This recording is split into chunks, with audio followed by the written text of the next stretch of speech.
لا تنسوا الاشتراك في القناة. بدأ اليوم عندما كان سامي وليلى في فناء المدرسة يلعبان كالعادة قبل بدء الحصص الدراسية. فجأة لاحظ سامي أضواء غريبة تتلألأ خلف شجرة كبيرة في الزاوية البعيدة من الفناء. شد يد ليلى وذهب نحو تلك الأضواء المتلألئة، وعندما اقترب وجد بوابة سحرية ضخمة تومض بألوان زاهية. نظرا إلى بعضهما البعض بحماس وقرر الدخول بلا تردد.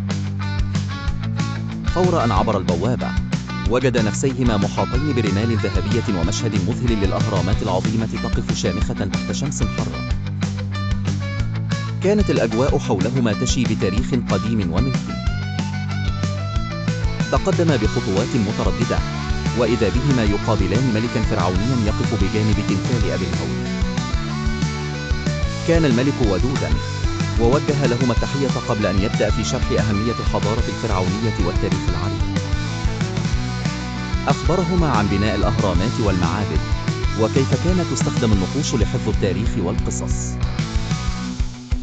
كان سامي وليلى يستمعان بشغف وعيونهما تلمعان بالدهشة.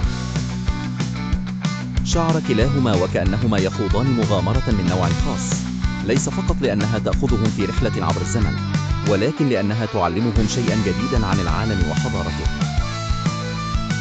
بعد فترة عرض عليهما الملك الفرعوني العودة بأمان إلى زمنهما، قائلا: لا تنسوا أبدا أن التعلم يعيد الحياة للماضي ويبني المستقبل. شكراه على التجربة الفريدة وعاد عبر البوابة إلى المدرسة. كانت مغامرة سامي وليلى أكثر من مجرد رحلة عبر الزمن، كانت رحلة في عمق التاريخ. عادوا إلى زملائهم في الصف حاملين قصصا جديدة عن الملكيات والعجائب التاريخية، مستعدون لمشاركة مغامرتهم ومعارفهم الجديدة. ولا تنسوا الاشتراك في القناة ليصل لكم كل جديد.